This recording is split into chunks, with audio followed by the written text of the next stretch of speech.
teman-teman, perkenalkan nama saya Ayu Patricia Api, mahasiswi Universitas Nusa Cendana Kupang dari Fakultas Keguruan dan Ilmu Pendidikan, Program Studi Pendidikan Guru Pendidikan Anak Usia Dini kelas 2B.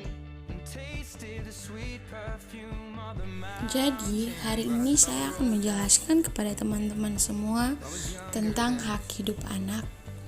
Sebelum kita masuk kepada hak hidup anak, kita harus tahu lebih dahulu tentang pengertian anak dan hak anak.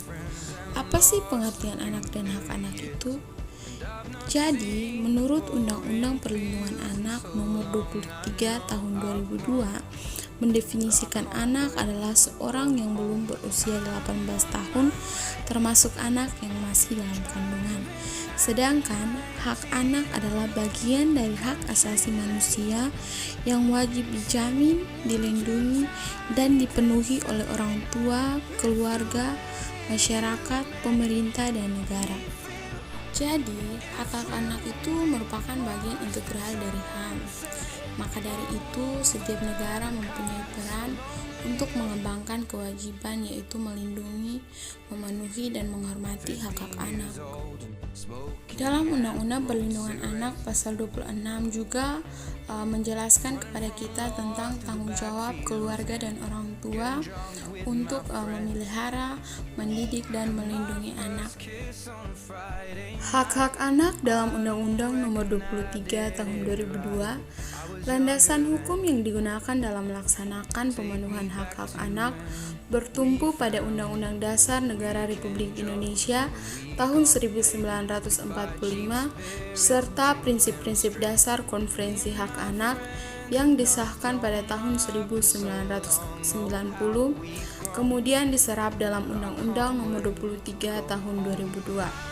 Berdasarkan sesuatu yang melekat pada diri anak, yaitu hak yang harus dilindungi, dijaga agar anak berkembang sewajarnya, terdapat 4 prinsip yang terkandung dalam Konferensi Hak Anak.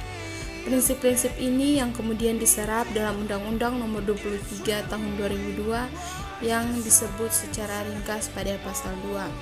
Prinsip yang pertama adalah prinsip non-diskriminasi. Prinsip yang kedua adalah prinsip yang terbaik bagi anak. Prinsip yang ketiga adalah prinsip atas hak hidup. Prinsip yang keempat adalah prinsip penghargaan terhadap pendapat anak. Dari keempat prinsip tersebut, saya akan menjelaskan kepada teman-teman semua tentang prinsip yang ketiga, yaitu prinsip atas hak hidup atau hak hidup anak. Hak hidup bagi anak ini dalam wacana instrumen atau konvensi internasional merupakan hak asasi yang universal dan dikenal sebagai hak yang utama. Pada pasal 4 disebutkan bahwa setiap anak berhak untuk dapat hidup, tumbuh, berkembang, dan berpartisipasi secara wajar sesuai dengan harkat dan martabat kemanusiaan, serta mendapat perlindungan dari kekerasan dan diskriminasi. Contohnya itu perlindungan terhadap nyawa anak yang baru lahir. Jadi, pada prinsipnya semua anak yang dilahirkan memiliki hak hidup sebagai hak asasi manusia yang merupakan anugerah dari Tuhan. Konsekuensi dari hak hidup itu, manusia berhak memenuhi kebutuhan hidupnya itu yang juga merupakan hak asasi. Itulah sebabnya hak asasi manusia bersifat universal. Di mana ada manusia, di situ ada hak asasi manusia atau HAM yang harus dihargai dan dijunjung tinggi. Anak yang baru dilahirkan harus dilindungi. Pada prinsipnya, dalam Kitab Undang-Undang Nomor 39 Tahun 1999 telah memperinci dengan tegas pentingnya perlindungan terhadap nyawa seorang anak. Perlindungan ini terkait dengan hak hidup seorang anak sebagai hak asasi manusia yang harus dijaga dan dihormati oleh siapapun, termasuk mereka yang terkait dekat hubungannya dengan anak.